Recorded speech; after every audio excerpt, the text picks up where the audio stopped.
Prime Minister Modi, who is speaking at this point on the occasion of Diwali. आपके प्रति स्नेह और आपके लिए आशीर्वाद भी साथ लेकर के आता हूं। और साथियों, आज यहां लोंगेवाला की इस पोस्ट पर तो देश भर की नजरें भी आप पर है।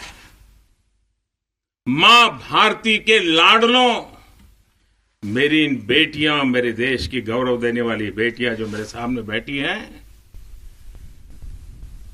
उन पर देश की नजर है। मुझे लगता है कि देश की सरहद पर अगर किसी एक पोस्ट का नाम देश के सबसे ज्यादा लोगों को याद होगा, अनेक पीढ़ियों को याद होगा, तो उस पोस्ट का नाम है लोंगेवाला पोस्ट। हर किसी की जुबान पर है। एक ऐसी पोस्ट जहां गर्मियों में तापमान 50 डिग्री को छूता है, तो सर्दियों में शून्य से नीचे चला जाता है। और मई जून में ये बालू जिस प्रकार से आती हैं, एक दूसरे का चेहरा भी नहीं देख पाते। इस पोस्ट पर आपके साथियों ने शौर्य की एक ऐसी गाथा लिख दी है जो आज भी हर भारतीय के दिल को जोश से भर देती है। लोंगेवाला का नाम लेते ही हृदय की गहराई से, मन मंदिर से यही प्रकट होता है, जो बोले सो निहाल, सत श्री अकाल। ये जयकारा कानों में गूंजने लगता है।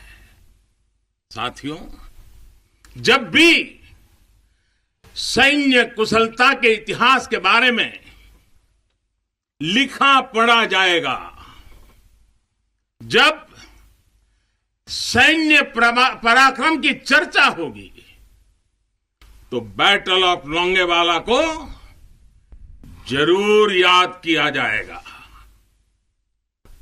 ये वो समय था जब पाकिस्तान की सेना बांग्लादेश के निर्दोष नागरिकों पर अत्याचार कर रही थी, जुल्म कर रही थी, नरसंहार कर रही थी। बहन बेटियों पर अमानवीय जुल्म हो रहे थे और पाकिस्तान की सेना के लोग कर रहे थे। इन हरकतों से पाकिस्तान का घृणित चेहरा उजागर हो रहा था। भयंकर रूप दुनिया के सामने पाकिस्तान का प्रकट हो रहा था। इन सब से दुनिया का ध्यान हटाने के लिए पाकिस्तान ने हमारे देश की पश्चिमी सीमाओं पर मोर्चा खोल दिया। पाकिस्तान को लगता था कि भारत की पश्चिम सीमा पर मोर्चा खोल दूंगा, दुनिया में भारत ने ये कर दिया, भारत के वो कर दिया करके रोता रहूंगा और बांग्लादेश के सारे पाप उनके छिप जाएंगे।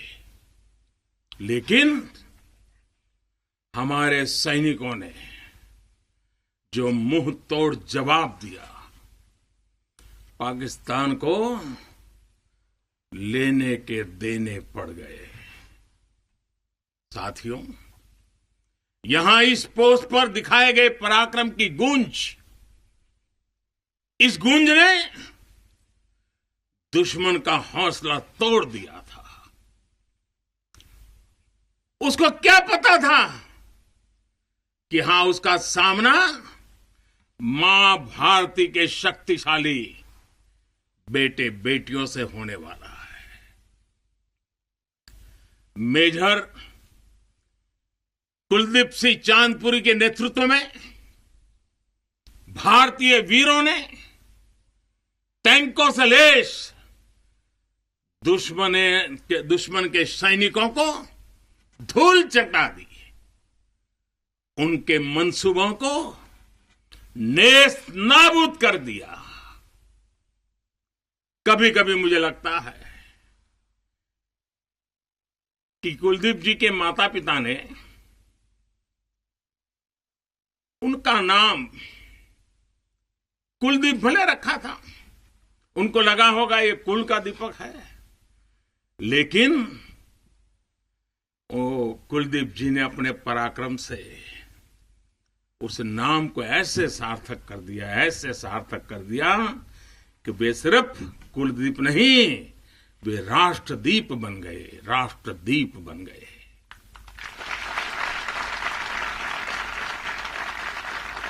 साथियों, लोंगेवाला का वो ऐतिहासिक युद्ध भारतीय सैन्य बल के शौर्य का प्रतीक तो है ही।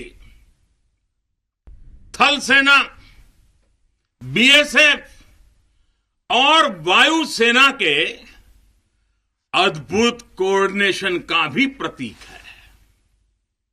इस लड़ाई ने दिखाया है कि भारत की संगठित सैन्य शक्ति के सामने चाहे कोई भी आ जाए, वो किसी भी सूरत में टिक नहीं पाएगा। अब जब सन 71 में हुए युद्ध के लोंगेवाला में हुई लड़ाई के 50 वर्ष होने जा रहे हैं। कुछ ही सप्ताह में हम इसके 50 वर्ष, इस गौरवपूर्ण स्वर्णिम पृष्ठ को हम मनाने वाले हैं। और इसलिए आज मेरा मन यहां आने को कर गया है। तो पूरा देश अपने उन वीरों की विजय गाथाएं सुनकर वो गौरवान्वित होगा, उसका हौसला बुलंद होगा। नई पीढ़ियां और आने वाली पीढ़ियां इस पराक्रम के साथ प्रेरणा भी लेने के लिए ये अवसर उनके जीवन का एक बहुत बड़ा महत्वपूर्ण बनने वाला है। ऐसे ही वीर सपूतों के लिए, ऐसे ही वीर सपूतों के लिए राजस्थान की भूमि के ही एक कवि नारायण सिंह भाटी ने लिखा है, और यहीं की बोलचाल की भाषा में लिखा है। उन्होंने लिखा है, इन जैसे घर, इन जैसे गगन, इन जैसे घर, इन जैसे गगन, इन जैसे सह इतिहास, इन जैसी सह पीढ़ियां, पाची तणे प्रकाश, प्राची तणे प्रकाश। यानी अपने वीर सपूतों के बलिदानों पर ये धरती गर्व करती है, आसमान गर्व करता है और संपूर्ण इतिहास गर्व करता है। जब जब सूर्य का प्रकाश इस धरती पर अंधकार को भगाने के लिए अवतरित होगा, आने वाली पीढ़ियां इस बलिदान पर गर्व करती रहेगी। साथियों, हिमालय की बुलंदियां हो, रेगिस्तान में बालू के ढेर हो, घने जंगल हो या फिर समंदर की गहराई हो, हर चुनौती पर हमेशा आपकी वीरता हर चुनौती पर भारी पड़ी है। आप में से अनेक साथी अगर आज यहां रेगिस्तान में डटे हैं, तो आपको हिमालय की ऊंचाइयों का भी अनुभव है। स्थिति परिस्थिति कोई भी हो, आपका पराक्रम, आपका शौर्य अतुलनीय है। इसी का असर है कि आज दुश्मन भी ये एहसास है कि भारत के जाबाजों की कोई बराबरी नहीं है। आपके इसी शौर्य को नमन करते हुए आज भारत के 130 करोड़ देशवासी आपके साथ मजबूती से खड़े हैं। आज हर भारतवासी को अपने सैनिकों की ताकत और शौर्य पर गर्व है। उन्हें आपकी अजेयता पर, आपके अपराजेयता पर गर्व है। दुनिया की कोई भी ताकत हमारे वीर जवानों को देश की सीमा की सुरक्षा करने से न रोक सकता है, न टोक भी सकता है। साथियों, दुनिया का इतिहास हमें ये बताता है कि केवल वही राष्ट्र सुरक्षित रहे हैं, वही राष्ट्र आगे बढ़े हैं जिनके भीतर आक्रांताओं का मुकाबला करने की क्षमता थी। अगर आज का दृश्य देखें, भले ही इंटरनेशनल कोऑपरेशन कितना ही आगे क्यों ना आ गया हो, समीकरण कितने ही बदल क्यों न गए हो, लेकिन हम कभी नहीं भूल सकते कि सतर्कता ही सुरक्षा की राह है। सजगता ही सुख चैन का संबल है। सामर्थ्य ही विजय का विश्वास है। सक्षमता से ही शांति का पुरस्कार है। भारत आज सुरक्षित है क्योंकि भारत के पास अपनी सुरक्षा करने की शक्ति है। भारत के पास आप जैसे वीर बेटे बेटियां हैं। साथियों, जब भी जरूरत पड़ी है, भारत ने दुनिया को दिखाया है कि उसके पास ताकत भी है और सही जवाब देने की राजनीतिक इच्छा शक्ति भी है। हमारी सैन्य ताकत, उसने आज हमारे नेगोशिएटिंग पावर को भी अनेक गुना बढ़ा दिया है। उनके पराक्रम से बढ़ा है, उनकी संकल्प शक्ति से बढ़ा है। आज भारत आतंकियों को, आतंक के आकाओं को घर में घुस करके मारता है। आज दुनिया ये जान रही है, समझ रही है कि ये देश अपने हित से किसी भी कीमत पर रत्ती भर भी समझौता करने वाला नहीं है। भारत का ये रुतबा, ये कद आपकी शक्ति और आपके पराक्रम के कारण ही है। आपने देश को सुरक्षित किया हुआ है, इसलिए आज भारत वैश्विक मंचों पर प्रखरता के साथ अपनी बात रखता है। साथियों, आज पूरा विश्व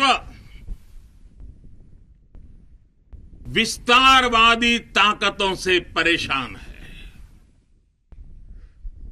विस्तारवाद एक तरह से मानसिक विकृति है और 18वीं शताब्दी की सोच को दर्शाता है।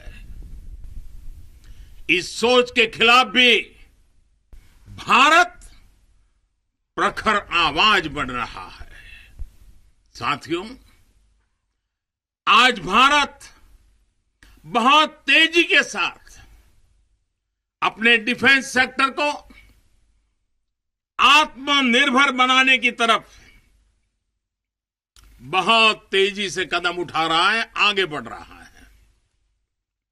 हाल ही में हमारी सेनाओं ने निर्णय लिया है कि वो 100 से ज्यादा अलग अलग प्रकार की जो आवश्यकताएं, खासकर हथियार और साजो सामान, उसको अब विदेशों से नहीं लेंगे, भारत में उत्पाद की हुई चीजें ही लेंगे, यहीं का उत्पाद, और उसके लिए जो आवश्यक होगा करेंगे। ये निर्णय छोटा नहीं है, इसके लिए सीने में बहुत बड़ा दम लगता है, अपने जवानों पर विश्वास लगता है। मैं आज इस मौके पर और त्याग और तपस्या की एक महत्वपूर्ण भूमि से मैं अपनी सेनाओं को उनके इस महत्वपूर्ण फैसले के लिए बहुत बहुत बधाई देता हूं। ये निर्णय छोटा नहीं, मैं जानता हूं। फैसला सेना ने लिया,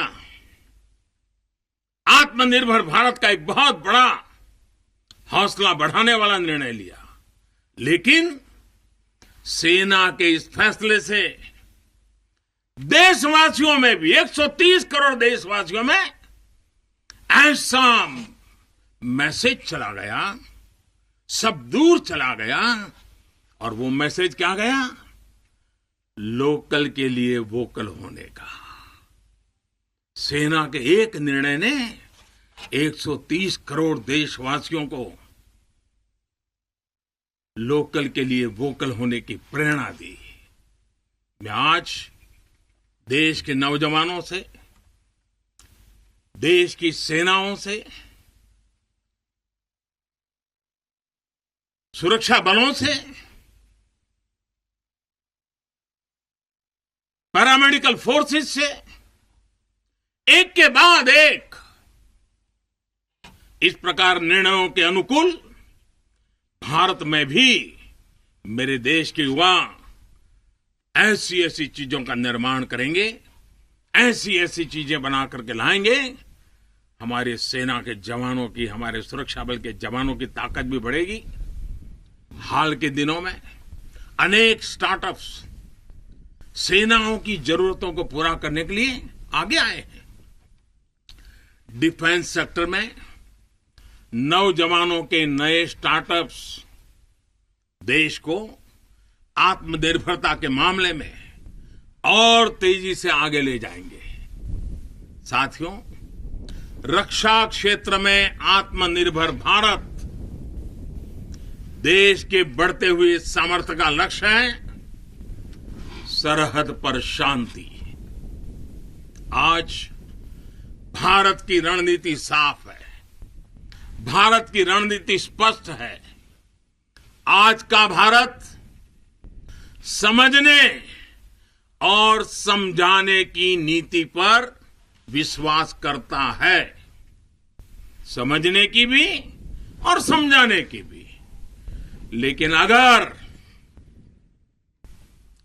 अगर हमें आजमाने की कोशिश की, फिर तो जवाब भी उतना ही प्रचंड मिलेगा। साथियों, देश की अखंडता देशवासियों की एकता पर निर्भर करती है।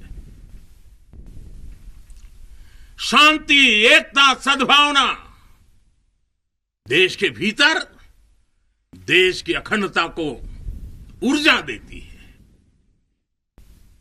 सीमा की सुरक्षा सुरक्षा बलों की शक्ति के साथ जुड़ी है।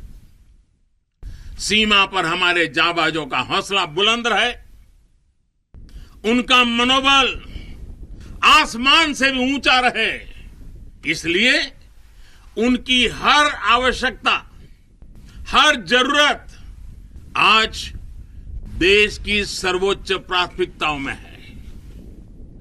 उनके परिवार की देखभाल ये देश का दायित्व है। बीते समय में सैनिकों के बच्चों की शिक्षा और रोजगार को लेकर भी अनेक फैसले लिए गए हैं। पिछले वर्ष जब मैंने दूसरी बार शपथ ली थी, मेरा पहला फैसला ही शहीदों के बच्चों की शिक्षा से जुड़ा हुआ था। इसके तहत नेशनल डिफेंस फंड के अंतर्गत मिलने वाली स्कॉलरशिप को बढ़ाया गया है। साथियों, सुविधा के साथ साथ वीरों के सम्मान के लिए भी देश में अभूतपूर्व प्रयास चल रहे हैं। नेशनल वॉर मेमोरियल, राष्ट्रीय समर स्मारक, या फिर नेशनल पुलिस मेमोरियल हो, ये दोनों स्मारक देश के शौर्य के सर्वोच्च प्रतीक बनकर देशवासियों को, हमारी नई पीढ़ी को प्रेरित कर रहे हैं। साथियों, मुश्किल चुनौतियों के बीच आपका व्यवहार, आपका टीम वर्क देश को हर मोर्चे पर इसी जज्बे के साथ लड़ने की सीख देता है। आज देश इसी भावना से कोरोना जैसी महामारी के खिलाफ भी जंग लड़ रहा है। देश के हजारों डॉक्टर्स, नर्सिस, हेल्पर्स और सपोर्ट स्टाफ दिन रात बिना रुके, बिना थके काम कर रहे हैं। देशवासी भी इस जंग को फ्रंट लाइन वॉरियर्स की तरह लड़ रहे हैं। इतने महीनों से हमारे देशवासी पूरे अनुशासन का पालन कर रहे हैं, मास्क जैसी सावधानियों का पालन कर रहे हैं और अपने और अपनों के जीवन की भी रक्षा कर रहे हैं। लेकिन हमें यह भी एहसास है कि अगर हमें मास्क पहनने में ही इतनी तकलीफ होती है, तो आपके लिए ये सुरक्षा जैकेट्स, न जाने आपके शरीर पर कितनी चीजें आपको लादनी पड़ती हैं। इतना सब कुछ पहनना कितना कठिन होता होगा। आपके इस त्याग से देश अनुशासन भी सीख रहा है और सेवा धर्म का पालन भी कर रहा है। साथियों, सीमा पर रहकर आप जो त्याग करते हैं, तपस्या करते हैं, वो देश में एक विश्वास का वातावरण बनाता है। हर हिंदुस्तानी के अंदर एक नया कॉन्फिडेंस लेवल आता है। ये विश्वास होता है कि मिलकर बड़ी से बड़ी चुनौती का मुकाबला किया जा सकता है। आपसे मिली इसी प्रेरणा से देश महामारी के इस कठिन समय में अपने हर नागरिक के जीवन की रक्षा में जुटा हुआ है। इतने महीनों से देश अपने 80 करोड़ से ज्यादा नागरिकों के भोजन की व्यवस्था कर रहा है। लेकिन इसके साथ ही देश अर्थव्यवस्था को फिर से एक बार गति देने का भी पूरे हौसले से प्रयास कर रहा है। देशवासियों के इसी हौसले का परिणाम है कि आज कई सेक्टर्स में फिर से रिकॉर्ड रिकवरी और ग्रोथ दिख रहा है। ये अलग अलग प्रकार की सब लड़ाइयां, ये सब सफलताएं, इनका श्रेय सीमा पर डटे हमारे जवानों को जाता है, आपको जाता है। साथियों, हर बार, हर त्योहार में जब भी मैं आपके बीच आता हूं, जितना समय। All right, Prime Minister Modi there at the Longewala border in Jaisalmer, talking to the forces and interacting with our Jawans on the occasion of Diwali.